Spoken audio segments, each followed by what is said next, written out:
Hi guys, how's it going? This video is a follow-on to the one we did yesterday in which we discussed both the impact of Brexit on the financial services industry and, unfortunately, the possible impact of the recent case of mad cow disease in Somerset, as if we didn't have enough to worry about in the food industry. I will insert a link to that video above this ugly mug and leave a link at the end of this video, and I'll put it in the description. So I guess you can't say, what link, you know.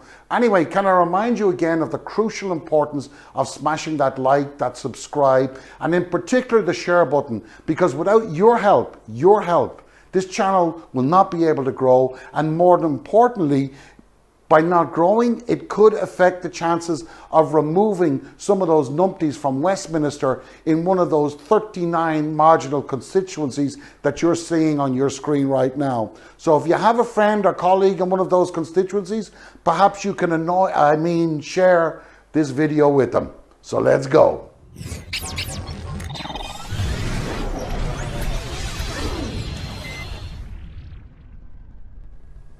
Now, I think the first thing to note here is that there is a symbiotic link between the financial services industry and the legal industry.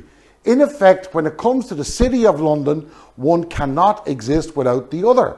So let's set the stage here, okay? One key part of the financial market that has yet to face much disruption is derivatives clearing. And this is the big one. London Stock Exchange Group PLC, the clearinghouse, LCH, won a decision from the EU that allows it to handle European business for clearing, but only through to June 2022. Okay, that's less than 12 months away. Less than 12 months away. And the EU has also made it crystal clear that it wants the balance of power to shift, drawing more euro-denominated business inside her own borders. Understandable. The Bank of England, however, has already vowed publicly that the UK will resist any move to force businesses to relocate. First of all, nobody's forcing businesses to relocate. They're being encouraged. And here's the thing also, nobody any longer gives a toss about what the Bank of England says.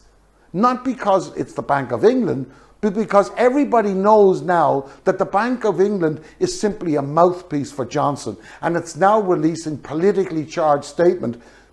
Prime example was Andy Hadlane's Coil Spring statement in an effort to serve a political agenda which is not the core responsibility of any central bank. Such rubbish is seen by the industry as schoolboy playground banter. You know, nobody cares.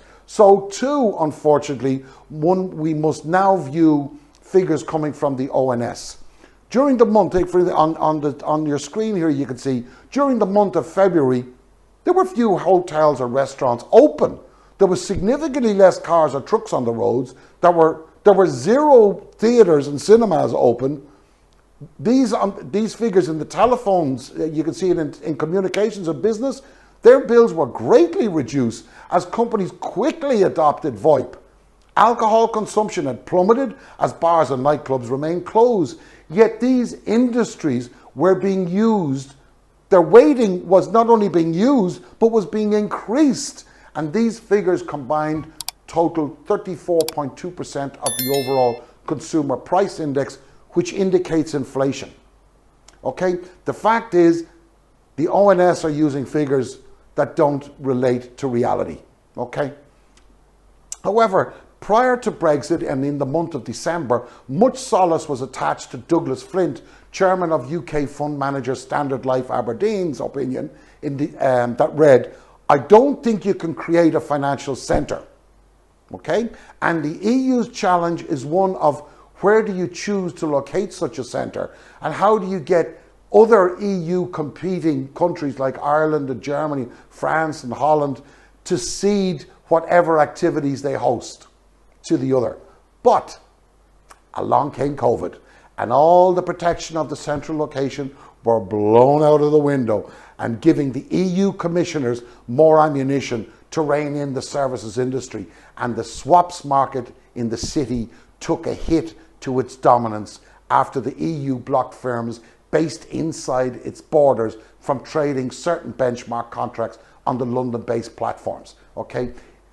You know, we've also heard this piece of rhetoric that we hear commonly from Bojo and the Oompa Loompa Frost, is that the UK financial services system was too big for it to fail or become redundant in terms of global services industry. Bullshit. Let's get rid of that crap right now. 50 years ago, the British motoring industry was a massive contributor to the UK's economy. However, within 20 years, it was dead in the water after suffering a long and painful death. So too was the shipbuilding and aviation industry, as well as heavy engineering. But when European equity markets opened on January 4th to a once-in-a-generation Big Bang shift, nearly all of the trading volumes and shares in European companies that was handled in the UK bolted to the EU. One day, London lost its crown to Amsterdam as the continent's top place to buy and sell shares. One day it took. However, London has regained some of that ground, but it's lost most of it, okay?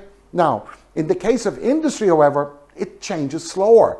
De Havilland, take for instance, that launched a modern jet that could take passengers across the Atlantic and further afield in comfort at much higher speeds than anyone else, but ultimately it failed because of a small design flaw and the planes falling out of the sky and a lack of enough financial support from the British government. But as the Americans' Boeing company was still developing, who by the way had little knowledge of jet propulsion in comparison to that of their UK counterparts, they still won the race and dominated the industry until the arrival of Airbus, okay? Historical performance in business does not necessarily translate to future prosperity. It's not a good barometer. Korea, Japan, and Norway, they took over shipbuilding industries around the same time. Japanese cars, you were laughed at for buying a Japanese car in the 1970s. You're not laughing now. But during Thatcher's time, in particular during Thatcher's time, who along with Reagan, after the appointment of Greenspan as head of the Fed, deregulated the financial services industry and a brand new business was born that led to the expansion, take for instance, of the likes of Merrill Lynch, who, don't forget, in 73, around that time, had staff of just over 1,300. Okay? Now, 15,000. Johnson's statement at a press briefing there on Christmas Eve stated that there's some good stuff in the trade and cooperation agreement for barristers and for lawyers and solicitors being able to practice law in the EU. And, by the way, in the summary of the free trade agreement produced by the UK government, it hailed the trade and cooperation agreement to include groundbreaking provisions on legal services that go beyond what the EU had included in any other free trade agreement to date. I mean, really? Seriously? What the hell are you talking about?